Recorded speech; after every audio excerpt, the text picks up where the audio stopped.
a todas y a todos. Les doy la bienvenida al quinto encuentro del ciclo de formación para militantes de derechos humanos del voluntariado universitario de La Reja.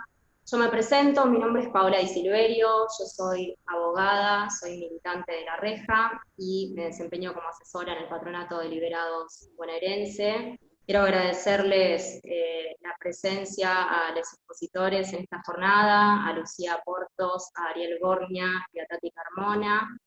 También quiero agradecer las felicitaciones que me mandan por privado funcionarios y compañeros. Quiero agradecer la presencia de Darey, que es jefa de gabinete del Patronato de Liberados bonaerense. Está también Jerónimo Erdman, quien es director de Asuntos Jurídicos de la Subsecretaría de Derechos Humanos, el compañero Matías Moreno. Está también Nazareno Castro Bergamín, quien es gerente de Asuntos Jurídicos del PAMI, a cargo de la compañera Albana Bonovich, y está también Nahuel Castro Bergamín, quien es subsecretario de Legal y Técnica del municipio de Quilmes, junto a la compañera Mayra Mendoza, así que les agradezco la presencia a los compañeros, los saludos que nos están enviando por privado. Quiero contarles que este ciclo de formación nace como una idea de poder tener un espacio donde poder debatir y reflexionar acerca de diferentes temáticas vinculadas al fortalecimiento de los derechos humanos.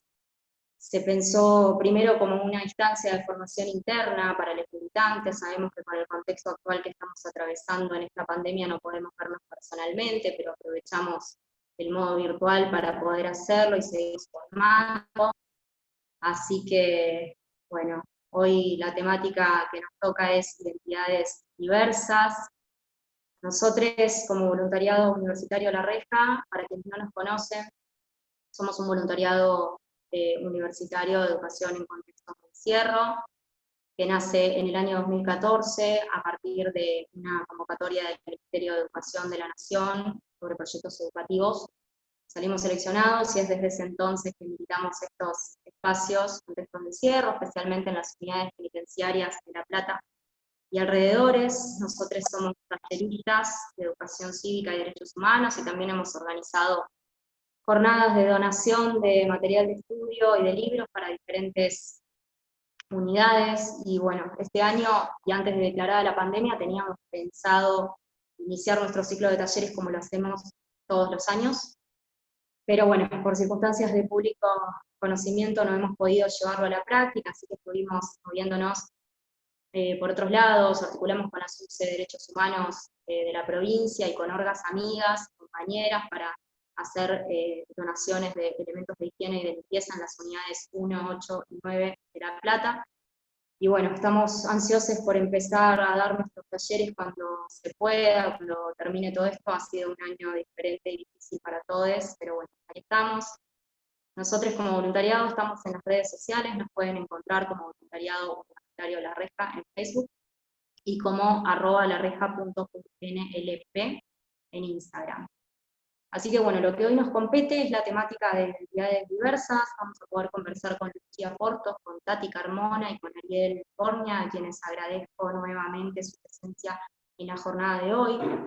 Esta temática nos interpela como militantes de derechos humanos, porque si bien conocemos que hay legislación al respecto en nuestro país, también hay mucha desinformación, mucho desconocimiento en ciertos sectores de la sociedad.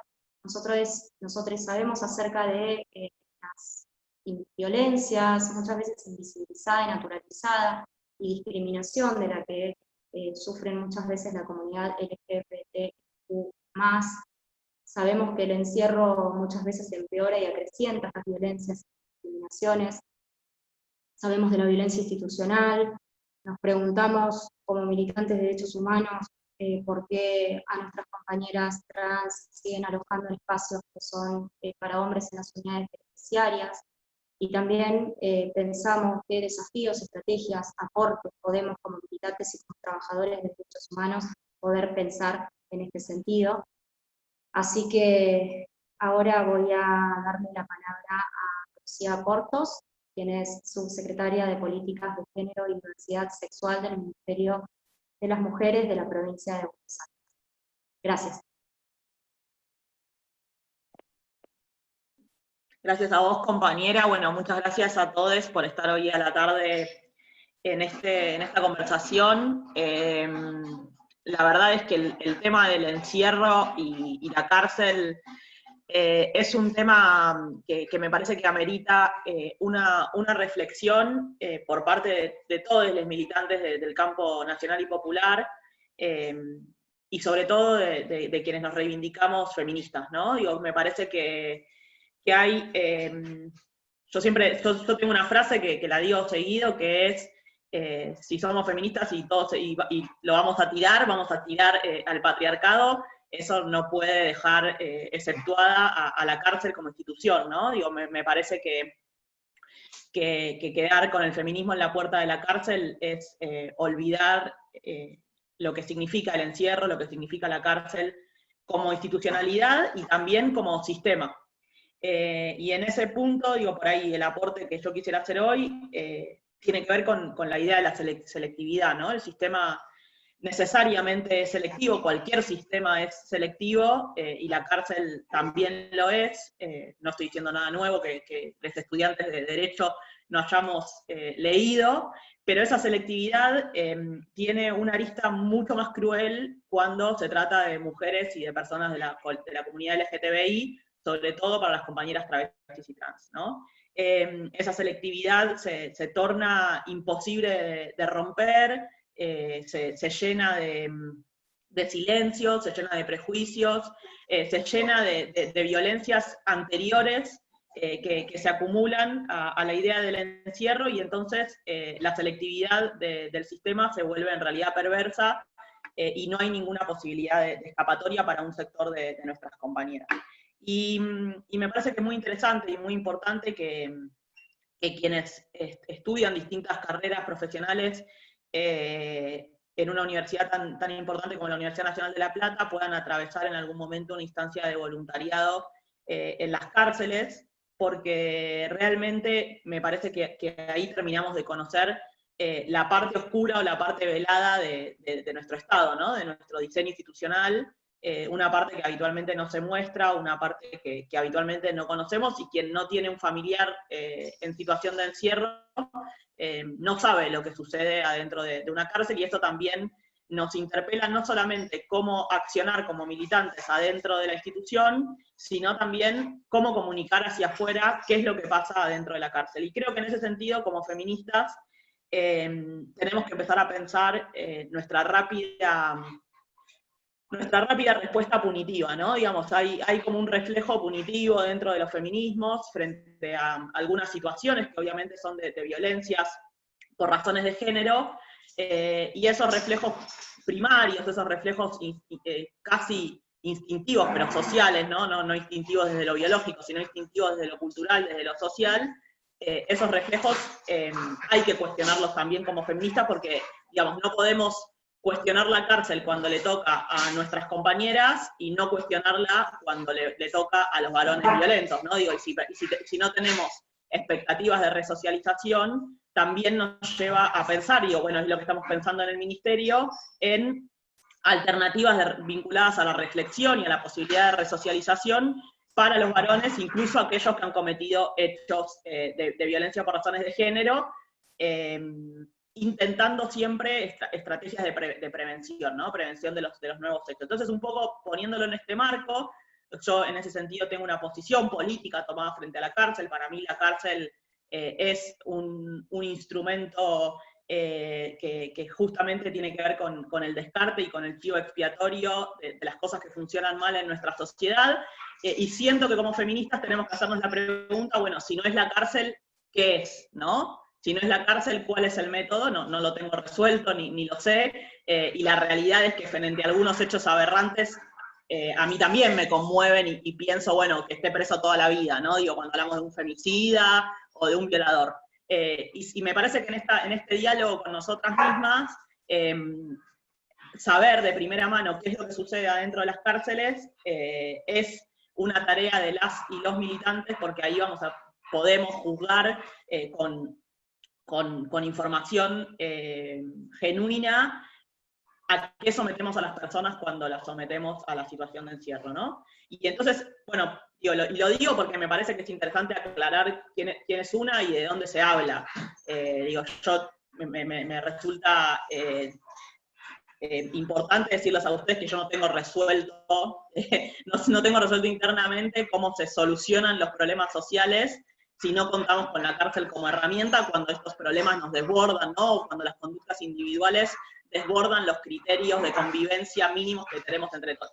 ¿Me dan un minuto? Voy a sacar a mi perro de acá adentro porque me está volviendo loca, ¿sí? Un minuto.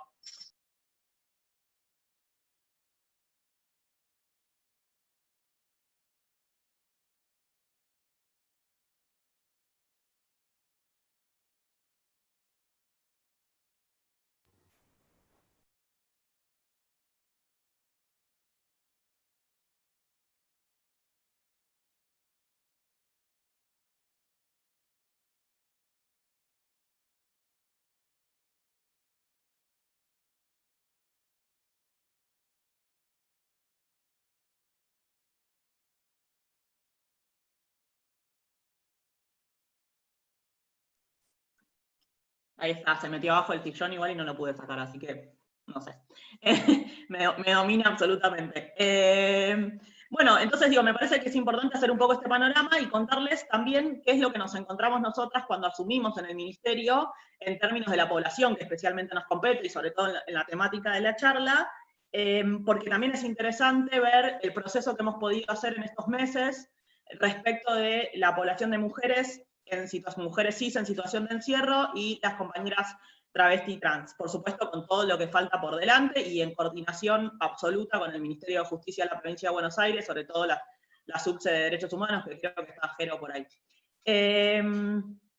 Nosotras, lo que se vivió durante los 4 años de Vidal fue un proceso de criminalización brutal sobre la pobreza, en términos generales, y como la pobreza tiene cara de mujer en nuestra provincia, digamos, el proceso de feminización de la pobreza es un proceso ineludible, la realidad es que este proceso de criminalización de la pobreza tuvo un especial efecto sobre mujeres cis y población travesti trans, que fueron encerradas de distintas formas, generalmente vinculado a un mal uso de la ley de drogas nacional, que ustedes saben que es una ley que está absolutamente vieja en términos de criterios, absolutamente inadecuada en términos de garantías de derechos humanos, y además de eso, absolutamente mal utilizada en términos de lo que tiene que ver con la justicia provincial, ¿no? Porque los delitos vinculados al narcotráfico son delitos federales,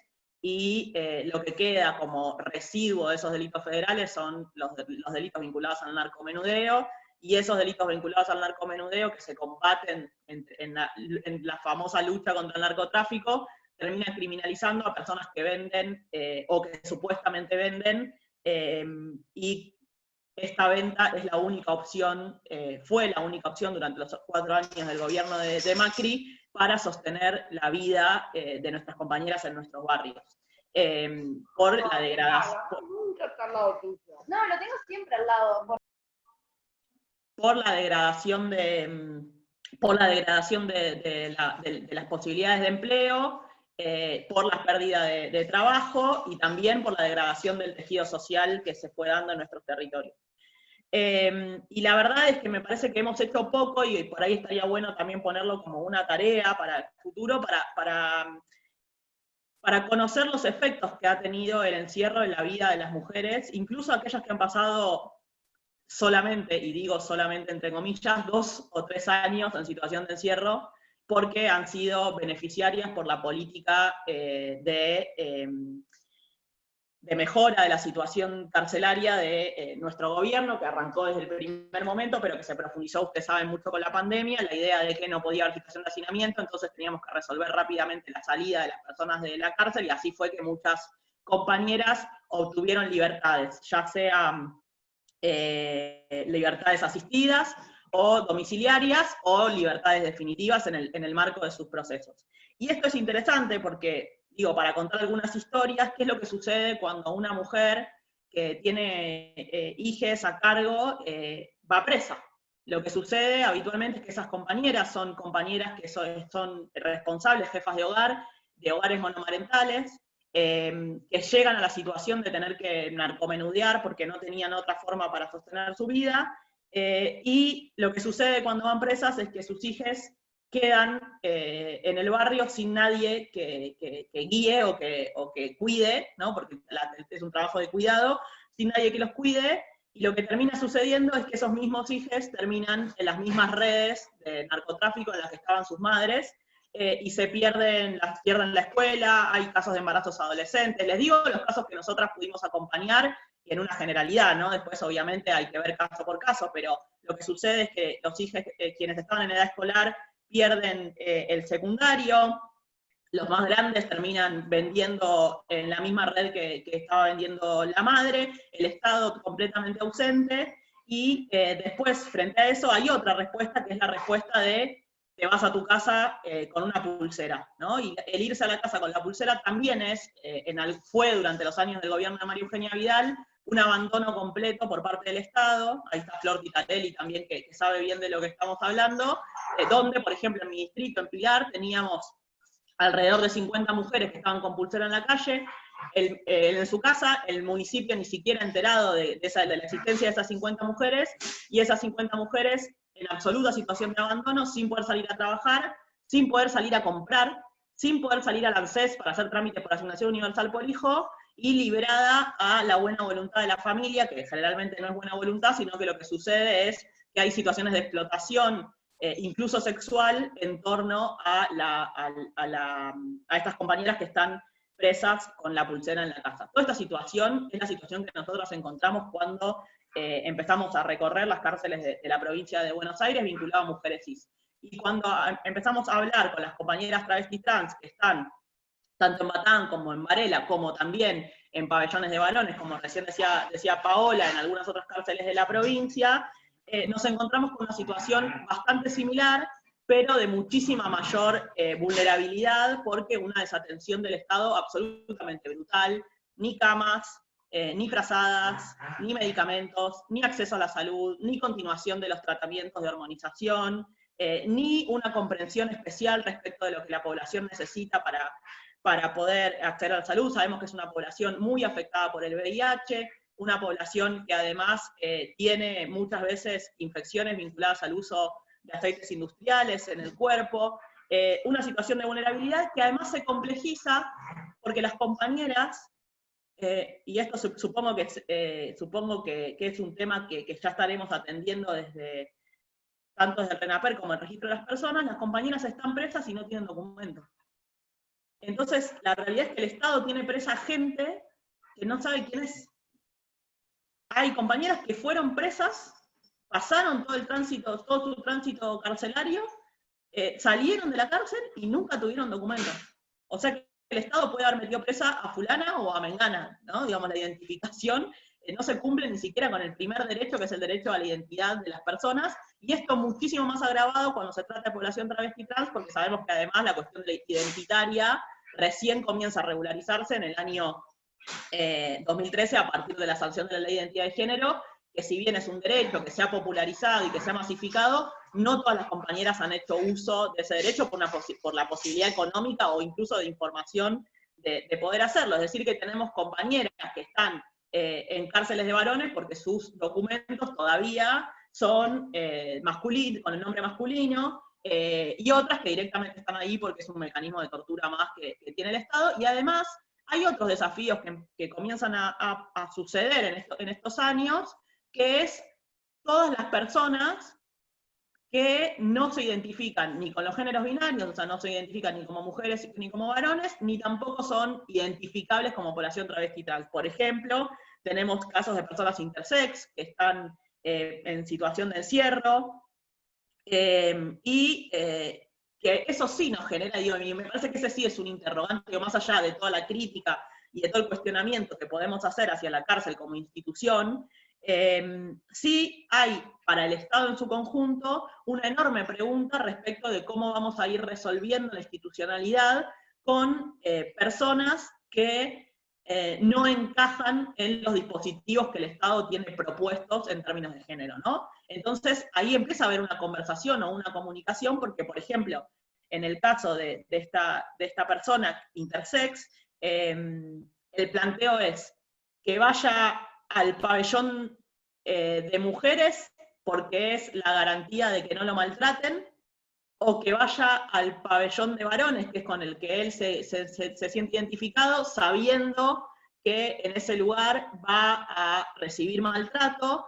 digamos, toda esta situación, ¿no? de la cuestión de cómo garantizamos los derechos, si tenemos que guetizar, ¿no? Si tenemos que generar pabellones que vayan guetizando a las distintas poblaciones, o si tenemos que generar pabellones donde se produzca la inclusión y la conversación también entre las personas, porque si vamos hacia una idea de lo que dice la ley de identidad de género, que el género de las personas es el género autopercibido y cada uno puede autopercibirse de la manera en la que se siente, con la que se identifica, esta identificación nos provocaría una enormidad de espectros de géneros que desafía a las instituciones de una manera en la que no habían sido desafiadas antes, ¿no? Y entonces ahí empiezan a surgir algunos interrogantes y algunas preguntas que obviamente interpelan específicamente a la población a la institución carcelaria, pero también interpelan al resto del Estado. Para darles un ejemplo, nosotros estamos trabajando hoy con todas las áreas del Estado que tienen a su cargo registración, para decir, registros de trabajadores y trabajadoras del Estado de la provincia de Buenos Aires, registro de historias clínicas en la provincia de Buenos Aires, registro de población carcelaria en la provincia de Buenos Aires, registro en Hacienda, registro de personas prestadoras de servicios a la provincia de Buenos Aires. Todas esas registraciones son registraciones que están en clave binaria, registros educativos, ¿no? de alumnos y alumnas en las instituciones educativas de la provincia de Buenos Aires. Todos esos registros están en clave binaria y nosotros estamos haciéndonos la gran pregunta de cómo construir una registración que nos sirva para poder tener los datos sin caer en binarismos, pero sí pudiendo también darle identificación a las poblaciones, porque la realidad es que cada población necesita, por la propia ley de identidad de género y también por los derechos que se garantizan en el marco de los tratados internacionales, cada población necesita de acciones positivas por parte del Estado distintas para poder garantizar sus derechos. Bueno, esto es muchísimo más complejo cuando estamos hablando de institución carcelaria, porque la falta de comprensión por parte del servicio penitenciario es muchísimo más alta que del sistema de salud, o por lo menos que del Ministerio de Salud, ¿no? Porque después el sistema de salud tiene sus efectores también en los territorios y también tiene sus complejidades. Y entonces, bueno, ahí empieza a surgir cómo atendemos las especiales necesidades de la población sin que la solución sea el gueto, ¿no? O el descarte en pabellones aislados de las personas, propugnando por la desintegración de los lazos comunitarios que incluso pueden generarse adentro de la cárcel.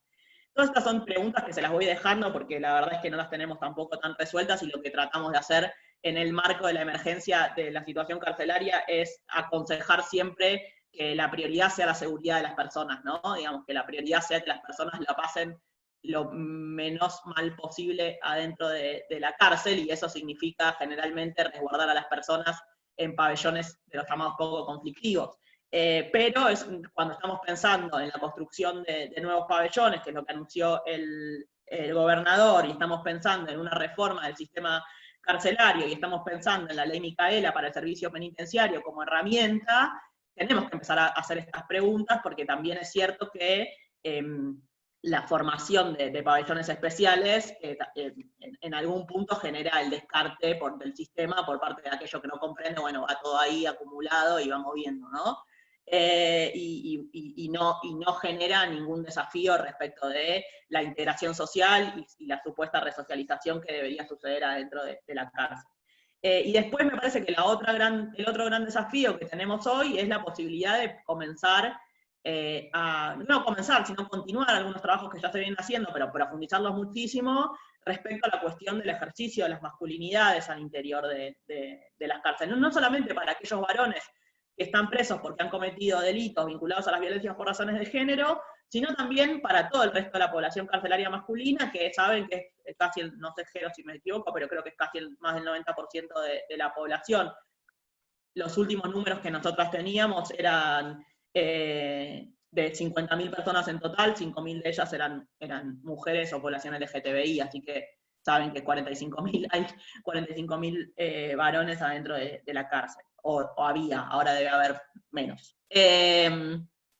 Y también entonces con los varones también tenemos todo un trabajo respecto de la solución de los conflictos y de la convivencia, que podría ser un lugar interesante para comenzar a trabajar o para profundizar los trabajos que ya se hacen respecto a la construcción de las masculinidades y la idea y la asimilación entre las masculinidades y la violencia como forma de resolución de conflictos, y eso nos lleva a, primero que nada, intentar un diálogo en este sentido con el servicio penitenciario, un diálogo que ya se viene realizando desde el ministerio. De hecho, la semana pasada se hizo una capacitación muy importante para el personal del servicio penitenciario, y también intentar empezar a generar estos debates, estas discusiones hacia el interior del servicio. Todo esto en el marco de plazas que no alcanzan, de estrategias de criminalización de la pobreza que siguen ejerciéndose dentro del Poder Judicial, porque bueno, es una lógica del Poder Judicial habitual, la criminalización, y con otro factor que yo creo que es muy interesante y sobre todo muy importante de analizar en La Plata, y que los compañeros del Ministerio de Justicia, de la subsede de Política Criminal, lo vienen pensando con un estudio bastante serio, que también es lo que provoca la criminalización de la trata, cuando esto redunda en que las que terminan presas son las compañeras que alquilaban el depto para tener un privado, ¿no? Digamos, esta idea de la trata menudeo sería, ¿no? Lo que sucede en las pequeñas economías que se dan en la calle con la prostitución o con el trabajo sexual, depende cómo cada una lo vea, pero la realidad es que la persecución de la trata como delito federal, las grandes redes de trata, sus tentáculos pequeños, que son los que quienes terminan presas, son compañeras que ejercen el trabajo sexual o que ejercen la prostitución, y que terminan presas por facilitar, y esa facilitación en realidad tiene que ver con haber alquilado un lugar o con haber organizado una cooperativa. Bueno, ustedes lo saben porque esas compañeras están presas y muchas de esas compañeras también son travestis trans, ¿no? Entonces también ahí tenemos que hacer una autocrítica, digo, o una crítica respecto de las políticas estatales que se llevaron para terminar con la trata, la política de prostíbulo cero y la política de criminalización, cómo terminó impactando efectivamente en la vida de las compañeras. Y me parece que esta reflexión nos va a llevar a una conclusión, que es que el sistema sigue siendo selectivo y se termina llevando presa a las perejilas, y tenemos que revisar entonces cómo hacemos para que la legislación cumpla con su objetivo, que es desarmar las grandes redes de trata y perseguir a los tratantes, que generalmente no son las compañeras que están paradas en una esquina en la calle a la noche, ¿no? Y esto tiene una especial implicancia en la ciudad de La Plata. Digo, me parece que si quisiéramos hacer un trabajo...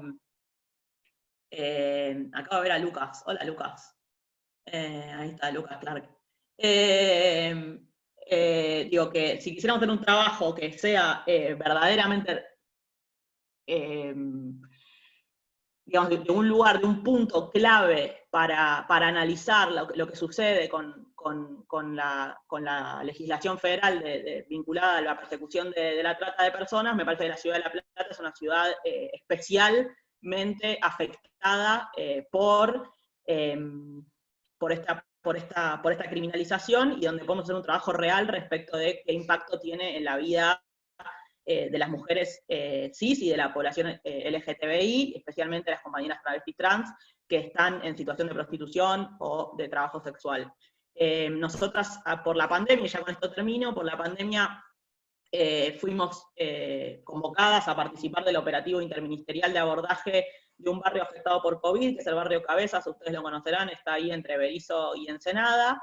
En el barrio Cabezas hay una población muy grande de compañeras travestis trans, alrededor de 30 compañeras que viven ahí en pensiones y en casas de alquiler, y digo alquiler entre comillas porque en realidad las pagan con trabajo sexual o con ejercicio de la prostitución, casas que no tienen dueño, casas que ellas llegan ahí medio milagrosamente, no saben bien cómo, no saben bien para qué, pero la realidad es que todas están después en la zona roja de La Plata, y están todas vinculadas o todas ellas están amenazadas tanto por la policía como por el Poder Judicial. Las que no tienen causas están amenazadas por la policía, y la realidad es que ahí tenemos un claro ejercicio de cómo se vincula el narcomenudeo, la pequeña economía de la prostitución, y todas unas redes extrañas que suceden en nuestros territorios, que están ahí, que están a la vista de todo el mundo, y que terminan con la criminalización de las compañeras y con las compañeras adentro de la cárcel. Y una vez que ya están las compañeras adentro de la cárcel, sin DNI, sin domicilio fijo, después son patrimonio de nadie, ¿no? Digo, nadie se hace cargo respecto de cuál es el destino de estas personas. Entonces, para nosotras es muy importante hacer un trabajo serio de evaluación de la criminalización de la trata de personas, cómo termina impactando en la vida particular y puntual de cada una de nuestras compañeras, y además de eso, cómo funcionan las redes estatales, tanto de la policía como del Poder Judicial, respecto de la amenaza permanente de esta criminalización, ¿no? Porque es una amenaza permanente que lo que lleva es a generar que estas compañeras se vayan alejando del Estado, no van a tramitar su DNI, no van a tramitar su precaria, aquellas que son migrantes, no se acercan a una comisaría a denunciar hechos de violencia institucional, no se acercan a denunciar hechos de violencia por razones de género, casi no van al hospital porque también tienen miedo. Entonces, digamos, toda esta situación hace que si nosotras no nos enterábamos, por ejemplo, que esto pasaba en el barrio Cabezas porque hubo un brote de COVID, probablemente no hubiésemos llegado, de hecho el municipio no sabía que esas compañeras estaban ahí viviendo. Bueno, nada, me parece que lo pongo acá, somos todos compañeros entre nosotros, para también pensar qué hay más allá de la criminalización, ¿no? Y quién gana con esta situación de absoluta marginalidad que tienen las compañeras que ejercen el trabajo sexual o que están en situación de prostitución en cualquiera de nuestros distritos, puntualmente en la ciudad de La Plata, donde tenemos hechos de violencia institucional y barrial, ¿no? O comunitaria, todos los fines de semana contra la población travesti trans, todos los fines de semana. Cuando no tenemos una cuchillada, tenemos un intento de travesticidio; cuando no tenemos un intento de travesticidio, tenemos un vecino que pasó y le pegó a una compañera. La semana pasada tuvimos un hecho gravísimo de privación ilegítima de la libertad y una violación en grupo, cosas que suceden en la ciudad de La Plata y que ahí también demuestra cómo los municipios pueden tener una acción proactiva, ¿no? Vinculada a la protección de los derechos de las compañeras, o pueden tener una acción de omisión o de lavarse las manos y dejar que la sociedad se autorregule, y cuando la sociedad se autorregula, el instinto punitivo es el que vive, el que gana, y ahí entonces parece que la única solución es que vayan todos presos, el que hizo la violación, pero la compañera trans también, de paso, porque algo malo seguro estaba haciendo, ¿no? Entonces esa lógica social que se genera es una lógica donde el sistema penal, con su selectividad, refuerza los prejuicios y refuerza los estereotipos que ya socialmente existen. Y no nos olvidemos que la población travesti trans viene de una historia de criminalización a partir de los edictos policiales, del Código Contravencional de la Provincia de Buenos Aires, que ya está derogado los artículos que las criminalizaban, pero que igual siguen muy instalados en la práctica policial, y también en la práctica del servicio, como una población que siempre está haciendo algo malo solamente por el hecho de ser, de existir y de caminar por la calle. Bueno, me parece que no sé si más o menos fue como medio así yendo y viniendo, pero creo que más o menos los puntos respecto de lo que venimos viendo como diagnóstico. La realidad es que las acciones concretas han sido, en principio, acompañar la estrategia del Ministerio de Justicia y Derechos Humanos de la provincia de ir solucionando la situación de hacinamiento a partir del otorgamiento de morigeraciones o de libertades. Esto se ha trabajado obviamente con el Poder Judicial. Además, el patronato deliberado ha mejorado su prestación en una manera exponencial, porque antes no existía y ahora están ahí compañeros. Además de eso, estamos trabajando con el Potenciar Trabajo, para quienes están en situación de encierro o salen de estar en situación de encierro tengan un ingreso para poder sobrevivir los primeros meses hasta que vuelven a recuperar la posibilidad de laburar. También sabemos lo que significa laburar después de haber estado en la cárcel, ¿no? Y en todos lados te piden certificado de reincidencia, incluso en el estado de la provincia de Buenos Aires, cosa que nos complica tremendamente la posibilidad de aplicar el cupo laboral. Estamos viendo ahí alternativas de solución. Además de eso estamos trabajando en 2 mesas, una mesa para la población de mujeres madres y otra mesa específica para la población travesti trans, donde se vienen pensando soluciones integrales. También participan la Subsecretaría de Derechos Humanos, el Patronato, la Defensoría de Casación, la Defensoría del Pueblo, la Comisión Provincial por la Memoria, bueno, y todos los organismos que velan por los derechos humanos, y ahí se trabajan casos individuales de seguimiento y se trabaja también la situación en términos generales, y por supuesto esperamos soluciones estructurales un poquito más de fondo, que tenemos que ir buscando con los meses que van a ir viniendo, después que termine la pandemia, de acceso a la salud, de acceso a la educación, y bueno, son los desafíos que tenemos, ¿no? Más allá de todas estas preguntas que se generan a partir de la ley de identidad de género en la institucionalidad de la provincia.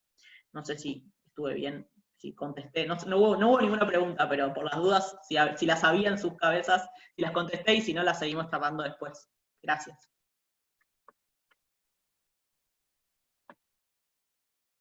Muchas gracias, Lucy. Sí, al final estamos tomando y organizando las preguntas que ustedes tengan, que pueden hacerlas en el chat del Zoom. Bueno, siempre es un placer escucharte hablar, así que muy agradecida, muy valioso tu aporte, que nosotros podamos contar con toda esta información. A continuación va a tomar la palabra Ariel Borgna, quien es militante por los derechos de la diversidad sexual en la Cámpora Diversidad y en la Unidad Básica Adelina Alazo. Bueno, ¿se escucha ahí? Bueno, buenas tardes a todos. Bueno, un saludo grande a quienes están acá presentes. Bueno, a Lucía y a Tatiana, 2 compañerazas, las que venimos hace bastante tiempo militando estas cuestiones. Bueno, un poco lo que me decían es que hable un poco del tema de la cuestión de la militancia, ¿no? La importancia de la militancia de género, la importancia de los espacios de género, diversidades en las organizaciones.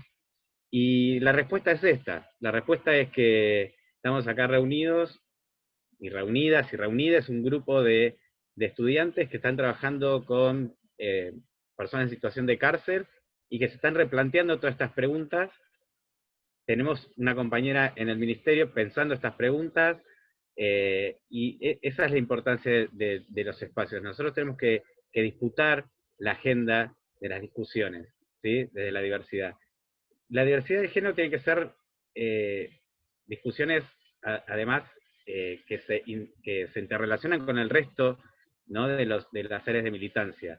No se puede escindir. Sí tiene que haber un lugar, es mi percepción, un lugar de consulta, o un lugar donde se pueda revocar la información, donde pueda accederse en el caso de tener este tipo de cuestiones y de dudas, pero tiene que ser transversal. Tenemos que, cada militante lo tiene que tener incorporado dentro de su militancia diaria, tener las alertas, y para eso también es necesario tener, digamos, conocimiento y difusión. Yo quería tomar algunos casos de la importancia de generar militancias, y más que militancias, identidades políticas y identidades militantes, ¿no? Que para tener una voz pública, ¿sí? Y una voz que pueda interpelar en el discurso público, en las demandas públicas. Y quería traer 2 casos. Primero, una que tiene que ver con una situación que pasó con La Plata, que venía hablando Lucía. Acá la policía es muy brava, sobre todo con las personas travesti trans, y sobre todo porque hay un gran porcentaje de la población travesti trans de La Plata que es emigrante, además. Entonces hay una doble discriminación. En el año 2016 se llegó un fallo, que se llama el fallo Zambrano, que por primera vez el Poder Judicial da cuenta y reconoce de las formas en que se metía presa a las chicas trans, era de una forma vejatoria, no había ningún tipo de derecho ni de respeto por su identidad, en muchos casos se las trataba no con el género autopercibido, se las encarcelaba sin motivo. Ese caso que dio el fallo era un caso de 25 chicas trans, de las cuales una sola tenía 1 gramo de un estupefaciente, por llamarlo de alguna manera, y por eso encarcelaron a 4 chicas. Después, gracias a la organización que tenían ya, se consiguieron los videos de las requisas, donde ahí se dio cuenta del maltrato que había. Entonces, ahí fue importante tener una organización que respalde a las compañeras travesti trans que estaban en esta situación, que si no hay una organización que las respalde, no hay quien vele por los derechos. Esa es la importante de la organización. La organización social tiene que necesariamente intervenir con los poderes del Estado y con las organizaciones políticas, justamente para poder acceder a los derechos, pero además poder defenderse cuando los derechos son vulnerados. Y otro caso emblemático para mí de la organización tiene que ver con los varones trans cuando intervienen en la discusión de la ley por la despenalización de la interrupción voluntaria del embarazo. Porque al tener una organización, una voz política y una voz pública, pudieron intervenir en esa ley, y ahí empezamos a hablar de cuerpos gestantes. Ya no hablamos más de mujeres solamente. Porque ellos dijeron, nosotros también abortamos, nosotros somos varones trans y abortamos. Pero, ¿por qué se pudo lograr eso? Porque ya había una organización política, ¿sí? Una organización política no partidaria, había una organización política real, donde ya habían conseguido una voz propia, una identidad, por la cual poder discutir ciertas cuestiones, ¿sí?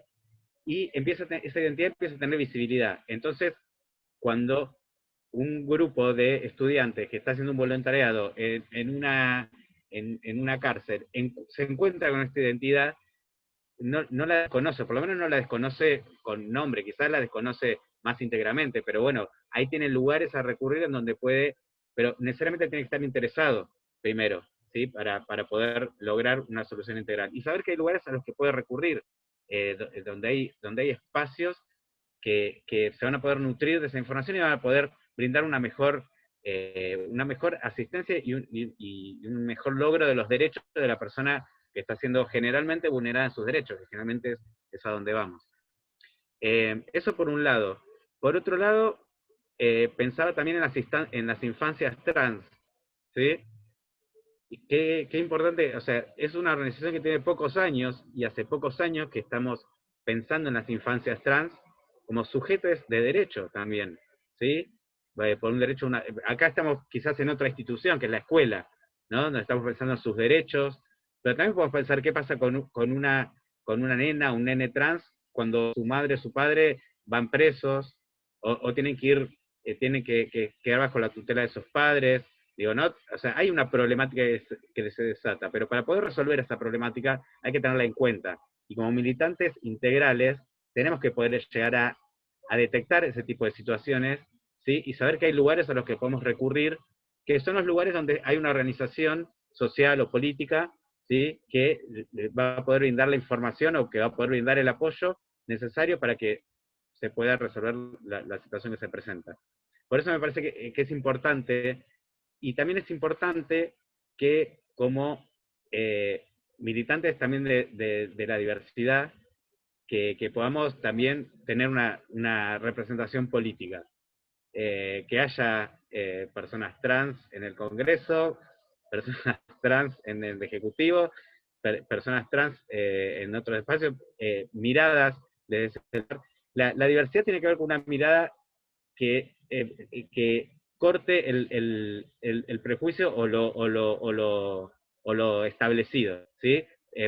Romper el binarismo en principio, eso lo venimos hablando, la cárcel es una institución fuertemente binaria, y además que no solamente, como puede pasar en un colegio, que es, bueno, baño de varones, baño de mujeres, lo soluciona, digamos, en un lugar más social. Ahí ya están separados los cuerpos directamente, ya cuerpos encerrados, distanciados, separados. Entonces, bueno, es la problemática que planteaba Lucía. ¿Qué hacemos con esas situaciones? ¿Cómo lo planteamos? Además de la violencia institucional que hay, eso nosotros tenemos que saber que existen esas identidades. Para que sepamos que existen, tiene que tener una voz en la discusión pública, en el discurso público. Tienen que existir, ¿sí? Lo que no se nombra no existe. Entonces, si yo no nombro, no sé qué, y si no empiezo a pensar las problemáticas de las personas trans, por ejemplo, ¿sí? ¿Qué pasa en la situación de cárcel, en la situación que están teniendo ustedes, pero también la situación habitacional, de educación? Eh, tenemos que empezar a pensar esas cosas. No necesariamente todo el mundo pensando en, ¿no? Somos la organización Vence al Tiempo, ya lo sabemos como peronistas, entonces, pero si estamos bien organizados, bien comunicados, ahí es donde realmente tiene valor el tener un espacio de diversidades y géneros dentro de cualquier organización. No para que sea un gueto, no para que sea un espacio cerrado, no para que sea, únicamente lo pueden ocupar determinados tipos de personas, sino para que sea un espacio de consulta, un espacio incluso hasta de pensar cualquier política. Nosotros no podemos pensar hoy un Estado, por ejemplo, provincial, ahora que está presente Lucía del Ministerio de Mujeres, donde haya una ley o una medida que no tenga una mirada feminista, transfeminista de la diversidad.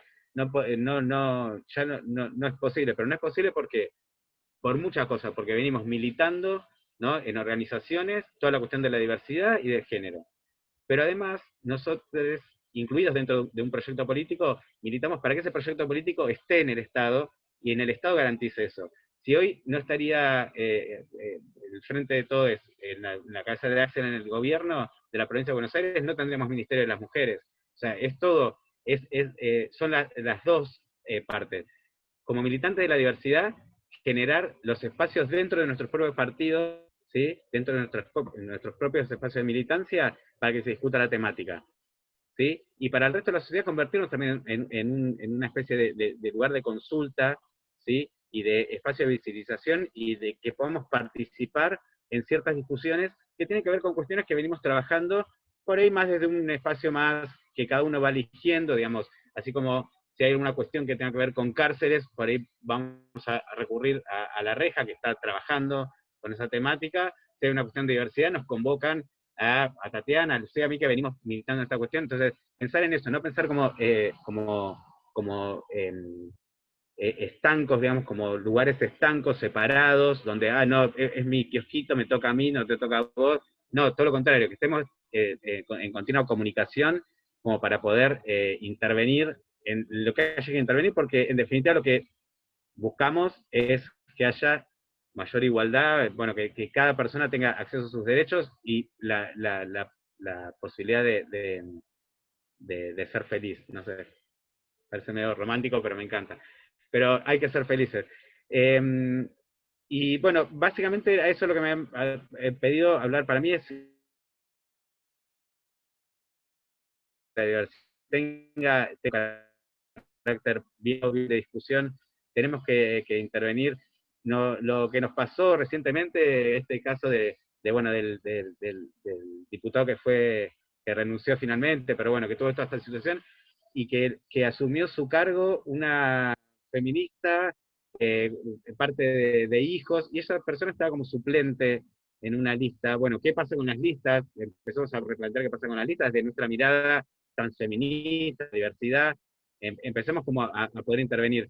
Y perder un poco el miedo de decir, bueno, sí, este tema ahora se trata, ahora no se trata. Nosotros venimos militando siempre como, digamos, las mujeres y diversidades, como siempre en el segundo plano, como bueno, tratando de meter nuestros temas como si fueran ajenos y específicos, todo. Ahora tenemos no solamente una voluntad desde las organizaciones políticas, por lo menos de la cámpora a la que pertenezco, tenemos esa voluntad política, sino desde la institucionalidad, desde un partido que conformamos, que es el Frente de Todos, que tiene también la voluntad política de llevar estas banderas de la diversidad y del género como banderas para toda la estructura de un Estado, para pensar un Estado, no solamente para pensar una cuestión de militancia territorial, sino para pensar un Estado. Entonces, digamos, para mí esa es la importancia que tiene, y el valor y la jerarquización de ministerio ¿no? De que haya un ministerio de mujeres y diversidad sexual. Es muy importante, tenemos que reivindicar todo el tiempo eso. Creo que nada más, espero haber sido claro, que traté de ser lo más corto posible. Bueno, sigamos militando con todo para adelante. Gracias por la invitación. Muchas gracias, Ariel. Muy claro tu aporte. Así que muy agradecides. Va a tomar la palabra ahora Tatiana Carmona. Ella es activista trans por los derechos de la comunidad LGBTIQ+. Hola, ¿cómo están? Buenas tardes a todos. Bueno, muchas gracias por tenerme en cuenta. Contenta de poder estar acá. Para mí, para el colectivo trans, poder participar de estos espacios es muy importante y la verdad que lo celebramos. Quiere decir que hay compañeros que están dispuestos a escuchar nuestros reclamos históricos, nuestras problemáticas y a ponerse a trabajar en eso. También contenta de que estamos viviendo un momento bastante importante en cuanto a las decisiones políticas por parte de nuestros gobernantes al decidir tener en cuenta y escuchar activamente nuestras problemáticas, nuestros reclamos, y en este sentido, bueno, estar acá en este espacio de formación de militantes en derechos humanos es algo que realmente me pone muy contenta, porque no siempre ha sido así. A nosotras siempre se nos ha destinado a la clandestinidad, al trabajo no formal, se nos ha patologizado, se nos ha perseguido.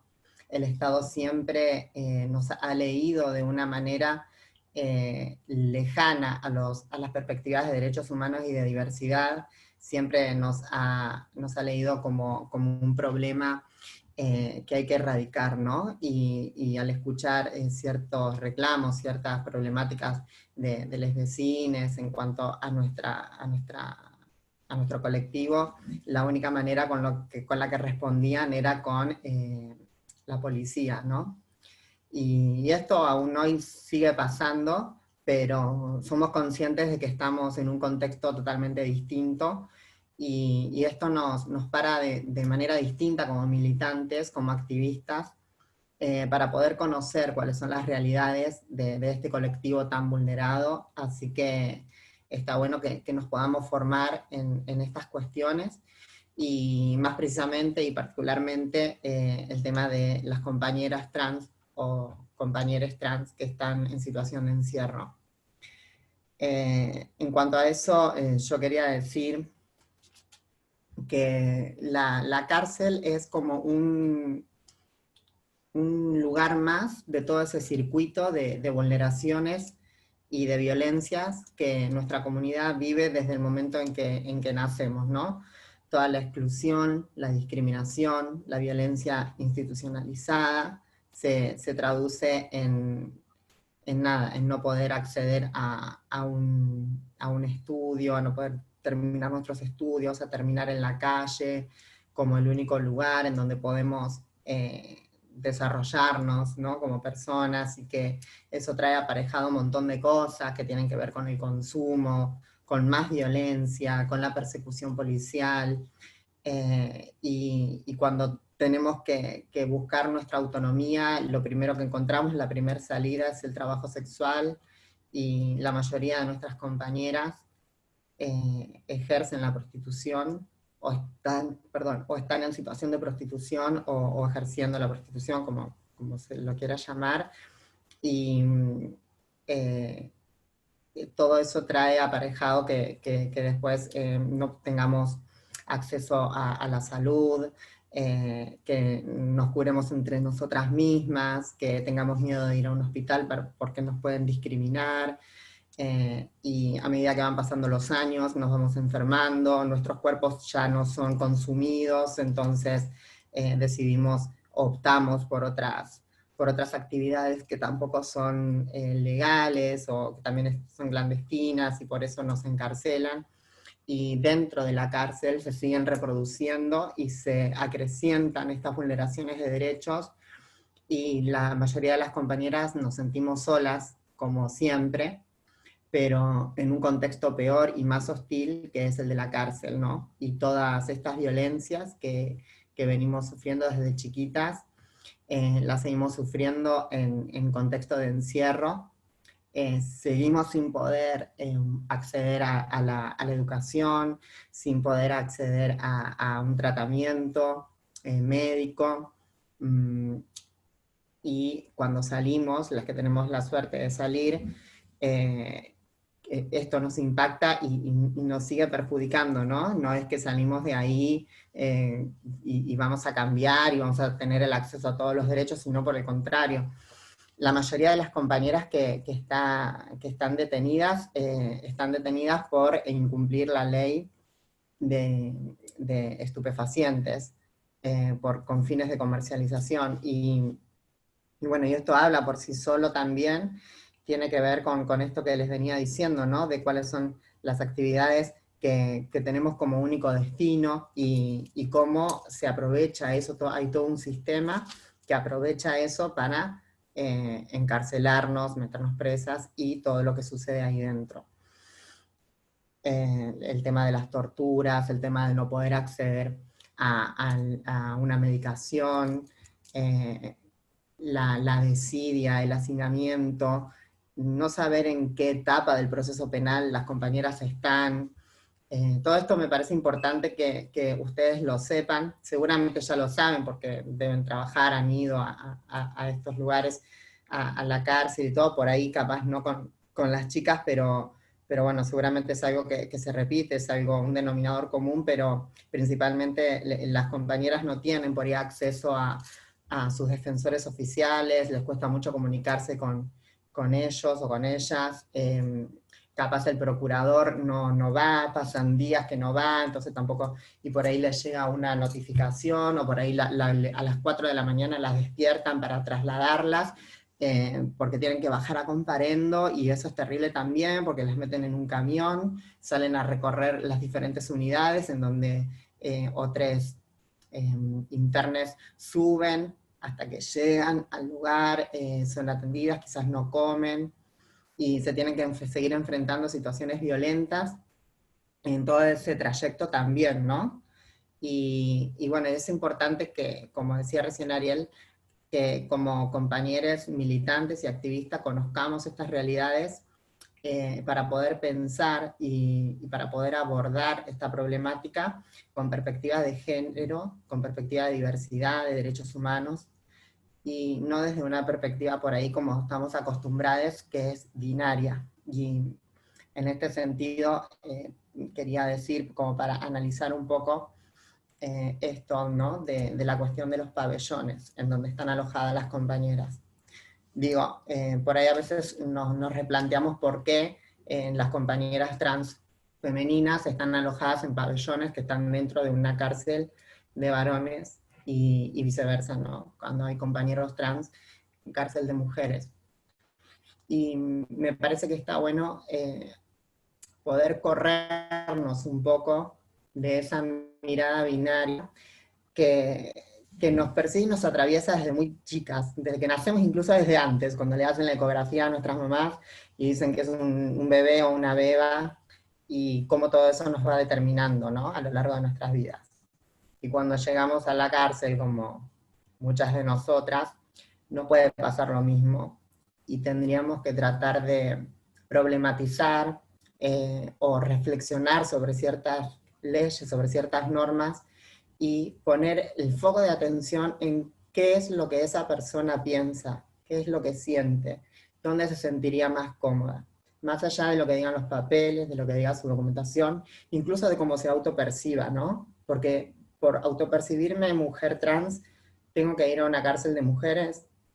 No sé, quizás no, quizás sí, pero estaría bueno que antes de tomar cualquier decisión, quienes están en los lugares de toma de decisiones puedan pensar y le puedan dar la oportunidad a esa persona, aunque sea, como decía Lucía en algún momento, de que la experiencia de la cárcel sea lo menos dolorosa posible, ¿no?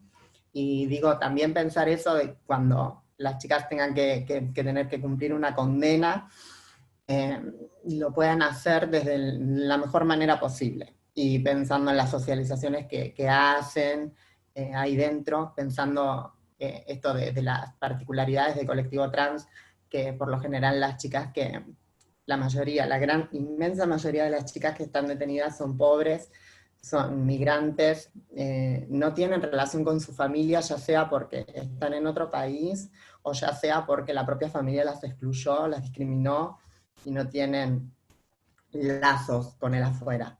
Y eso es otra de las cosas que por ahí se nos demanda como militantes y como activistas, poder esos lazos, poder hacerlos como más fuertes, poder estar en continua comunicación con las chicas, con los chicos que están detenidos, y ver cuáles son las problemáticas y cuáles serían las estrategias, como para poder paliar un poco esa situación, ¿no? Y que no se termine traduciendo en el abandono, la desidia, las enfermedades. En los últimos años hemos tenido casos terribles, incluso hasta muertes de compañeras que han estado encerradas, presas, y que no han recibido la atención médica correspondiente. No las atendían, y cuando las atendían le daban un ibuprofeno, o decían que era psicológico lo que tenían, y las mandaban otra vez a la celda. Hasta una compañera quedó cuadriplégica, en un estado irreversible, y otras 3 fallecieron. Entonces, para que no siga pasando eso, me parece que está bueno que podamos mantener una comunicación más fluida, ver en qué situación las compañeras se encuentran, y demandar la más inmediata acción a los organismos que corresponden, ¿no? Me parece que eso está bueno como militantes, y también como trabajadores y trabajadoras del Estado, de ciertos organismos, de ponernos al hombro a trabajar sobre estas cuestiones. Y bueno, nada, eso, más que nada pensar en que la mayoría de las compañeras están solas, no tienen mucha relación con el afuera, y que por ahí la relación que tienen es con nosotros, con amigas, amigos, pero también con los militantes y los activistas. Entonces, poner por ahí un poco el foco de atención en estas cuestiones, ¿no? De poder establecer un canal de comunicación más fluido, y ver de qué manera podemos ayudar y podemos paliar las situaciones en las que están. Ya está.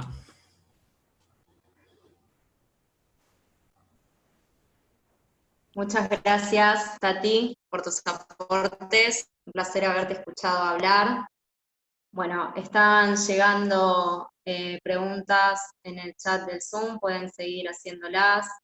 Hay una compañera que pidió la palabra, se llama Lilar Pines Cava, y antes de dársela y de abrir esta exposición, que bueno, nuevamente les agradezco a Lucía, a Tati y a Ariel por estos valiosos aportes, que a nosotros como militantes y trabajadores de derechos humanos nos suman muchísimo en nuestra militancia, en nuestros trabajos, en nuestros estudios y en este ciclo de formación. Quiero, antes de darle la palabra a la compañera que la pidió, contar que hace menos de una semana, el 23 de septiembre, en el Patronato de Liberados de la Provincia de Buenos Aires, se adecuó el sistema de registro de legajo electrónico a la Ley de Identidad de Género. Nosotros, sabiendo que muchas personas trans y travestis, que como todos sabemos, han sido muchas excluidas de sus hogares a edades muy tempranas, del sistema escolar, del sistema de salud, del mercado de trabajo formal. Muchas de ellas tienen problemas y conflictos con la ley penal, entonces surgía que son población activa supervisada del Patronato de Liberados de la provincia, pero se les hacía muy dificultoso contabilizar, registrar cuántas personas había, precisamente porque la categoría clasificatoria del sistema que utilizábamos era el sexo, era en clave binaria, como hoy decía Lu, y era varón-mujer, así que bueno, a partir de ahora se cambió esa categoría clasificatoria, en vez del sexo tenemos género autopercibido, y en vez de 2 categorías tenemos 6, está varón, mujer, varón trans, mujer trans, travesti, y la categoría otro.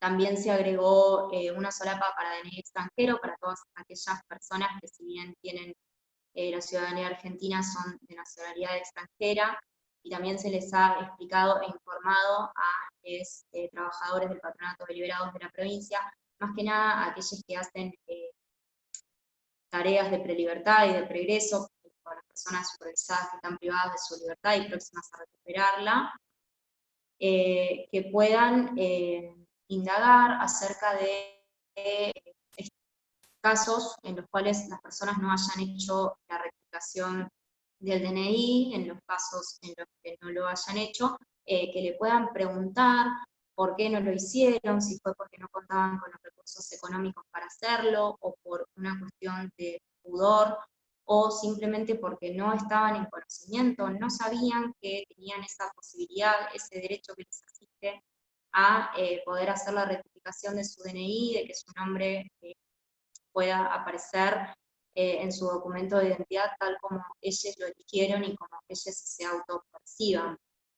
Sabemos que la problemática de la documentación se da mucho por la dinámica de circulación de la documentación de la persona que va de institución a institución, todos los organismos e instituciones de control por los que pasan las personas a lo largo de su vida, y también por la distancia que existe entre cuando la persona nace y se le pone un nombre y el momento del nombre del género autopercibido. Entonces son elementos que entendemos fundamentales para poder abordar la problemática de la identidad. Así que bueno, estamos en ese camino desde el patronato, en un plan de cambio de paradigma que sea respetuoso del derecho a la identidad de las personas, fue que hicimos este reemplazo, así que bueno, nos falta un montón, pero estamos encaminados. Ahora sí, voy a darle la palabra a la compañera que la pidió, que es Pilar Pines Cava.